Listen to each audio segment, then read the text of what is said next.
स्वागत है आपका आपके चैनल का नाम है। तो शुरुआत हो रही है सोमवार के दिन से। ये सुबह का टाइम है। ये मेरा सूट हो गया बनकर तैयार। तो ये देखिए मैं भी हो गई हूँ तैयार। और भाई अपने हाथ से बनाया है। जब अपने हाथ से बनाए तो चीज़ पहनने का कुछ मन ही अलग सा होता है। तो ये सूट में हल्की फुल्का सा मैंने डिज़ाइन डाला था। बस दूसरे का मैं इसलिए नहीं बनाती क्योंकि ख़राब हो गया तो दूसरे ये भी बोलेंगे कि हमारा सूट ख़राब कर दिया। ये है अपनी चीज़ ख़राब हो जाए तो कोई दिक्कत नहीं, तो इसलिए मैं अपना ही बनाती हूँ। बिगड़ जाए तो कोई टेंशन नहीं होती। उसके बाद मैं तैयार होके चली दी हूँ शिव मंदिर में पूजा करने के लिए।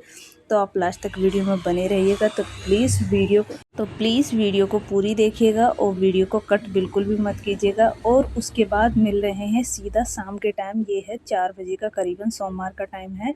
और दिशा का हो गया है ट्यूशन का टाइम। तो इसके कपड़े भी चेंज कर दिए थे, खाना वगैरह सब कुछ खा लिया। तो वही इसको मैं छोड़ने के लिए जा रही हूँ क्योंकि भाई इस समय पर बच्चों का भी करना पड़ता है। और अब इतनी बड़ी है भी नहीं जो इसको अकेले ही भेज दे। तो ये देखिए मैं इसको छोड़ने के लिए चल दी हूँ ट्यूशन में।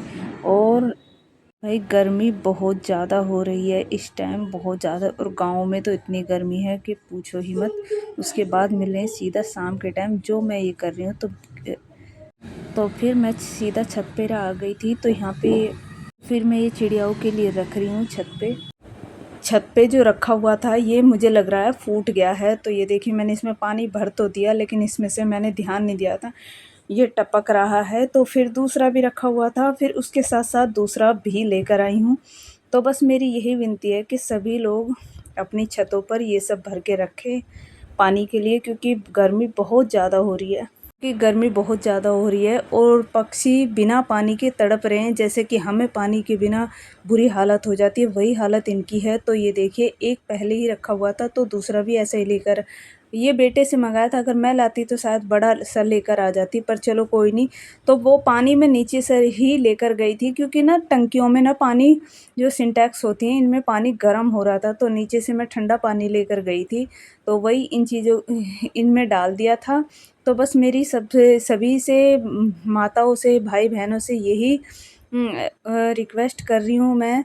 तो भाई अपनी छतों पे ये सब बाउल जितने भी हैं ये सब भर भर के रखें। जिसके यहाँ कटोरे हैं तो वही भाई इनको भी पानी मिलेगा। तो इससे क्या होगा, पुण्य भी मिलेगा और अपने दिल को भी संतुष्टि मिलेगी। उसके बाद मिल रहे हैं आपसे सीधा मंगलवार के दिन। तो ये है सुबह का टाइम, बच्चों के जाने के बाद की वीडियो बन रही है ये, क्योंकि भाई अभी बच्चे तो जा चुके हैं लेकिन मैं अभी नहाई नहीं हूँ। तो यहाँ पे जो साफ़ सफाई वगैरह होती है तो वही उसी काम में मैं लगी हुई हूँ।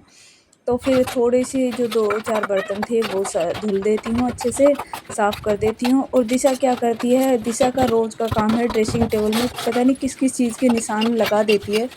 तो वही मैं इसको देख रही थी। और आप भी देखिए किस मतलब निशान ना साइड से दिख रहे हैं, शायद आपको कैमरे में से ना दिख रहे हो, साइड में से दिख रहे हैं। तो ये देखिए इस तरीके से निशान लगे हुए हैं।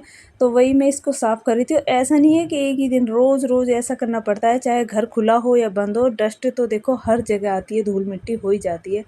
तो वही फिर सब उससे फिर मैंने इसके एली के जो बाउल रखे थे पानी के और इसका खाने का रखा रहता वही साफ़ करके रखे हैं, क्योंकि भाई इसके भी 2 टाइम करने पड़ते हैं साफ़, क्योंकि साफ़ सफाई इनके लिए भी बहुत ज़्यादा ज़रूरी है। फिर मैंने ड्रेसिंग टेबल पे क्या हुआ, ड्रेसिंग टेबल पे हल्के से छींटे मारे। तो फिर उसके बाद फिर मैंने इसको कागज़ से साफ़ किया था। और यहाँ पे फिर मैं लगाने लगी थी झाड़ू, क्योंकि भाई सुबह का टाइम है और अभी मुझे पूजा वगैरह भी करनी थी नहा के। तो वही थोड़ी जल्दी तो लगी ही रहती है। तो ये देखिए फिर मैं ड्रेसिंग टेबल साफ़ करने लगी थी, झाड़ू मेरी लग गई थी। तो यहाँ पे पानी के छींटे मारे थे फिर मैंने। और फिर मैं कागज़ से साफ़ करना होता है, कागज़ से क्या होता है अच्छे से क्लीन भी रहता है और शाइनिंग भी काफ़ी लॉन्ग टाइम तक बनी रहती है। अगर हम कपड़े से साफ़ करेंगे तो कपड़े से, सूती कपड़े से साफ़ तो हो जाएगा लेकिन इसका जो धुंधलापन है ना वो आ जाएगा। तो इसलिए या तो कच्चे आलू से या फिर कागज़ से, मतलब न्यूज़पेपर हो उससे साफ़ करना चाहिए। तो देखिए हमारा ड्रेसिंग टेबल का जो शीशा है एकदम हो गया है चमक दमक। तो उसके बाद मैं सारा झाड़ू पोछा करने के बाद नहाने के लिए चली गई हूँ। फिर नहा के आ गई हूँ और फिर धीरे-धीरे करके जो अपने लड्डू गोपाल हैं उनको भी वही स्नान कराना है, उनको उठा दिया है मैंने और फिर मैं उनका स्नान करने के लिए लगी हूँ। उसके बाद की थी मैंने पूजा, तो आप लोग लास्ट तक वीडियो में प्लीज़ बने रहिए। तो वीडियो को कट बिल्कुल भी मत कीजिएगा और आपको किस तरह की वीडियो हैं ये भी बताइएगा, और चैनल को जो नए लोग हैं तो चैनल को सब्सक्राइब कर लीजिएगा, लाइक कर दीजिएगा और अच्छे-अच्छे कमेंट कीजिएगा। उसके बाद फिर मैंने पूजा कर ली थी। मिलते हैं अगले व्लॉग में। जय श्री कृष्णा, राधे राधे।